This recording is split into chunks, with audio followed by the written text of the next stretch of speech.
Form 20 అని ఒకటి ఉంటుంది.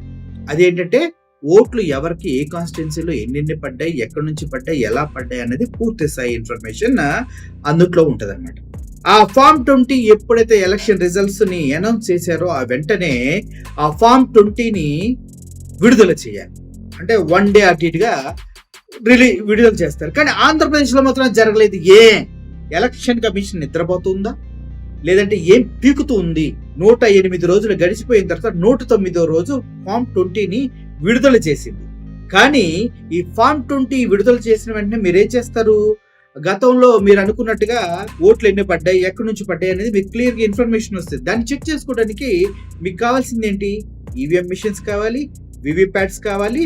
ఈ 2 కాకపోతే వెబ్ కాస్టింగ్ చేసినటువంటి వీడియో ఫుటేజ్ కావాలి. ఈ మూడిటిని ఎలక్షన్ కమిషన్ ఎంత తెలివిగా అంటే 45 రోజులు ఉంచవలసినటువంటి ఈవీఎంస్ లో ఉన్నటువంటి డేటాని 10 రోజులకే ఎరైజ్ చేసేసింది.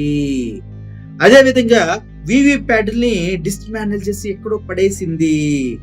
10 నుంచి 15 రోజుల్లోనే 45 రోజులు ఉంచాలని మినిమం జ్ఞానం లేకుండా ఉన్న ఈ సో కాల్డ్ ఎలక్షన్ కమిషన్ ని ఏ చెప్పుతో కొట్టాలరా?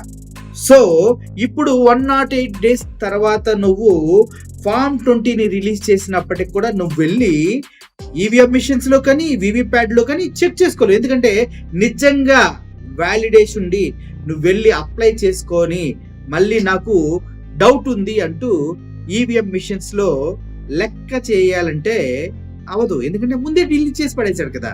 డిలీట్ చేసి పడేసిన 100 రోజుల తర్వాత కదా నీకు రిలీజ్ చేసింది ఫామ్ 20ని. కాబట్టి ఆ 2 కుదరదు. ఈవీఎం ని చెక్ చేయడం కుదరదు, వివిప్యాట్ ని కౌంట్ చేయడం కుదరదు.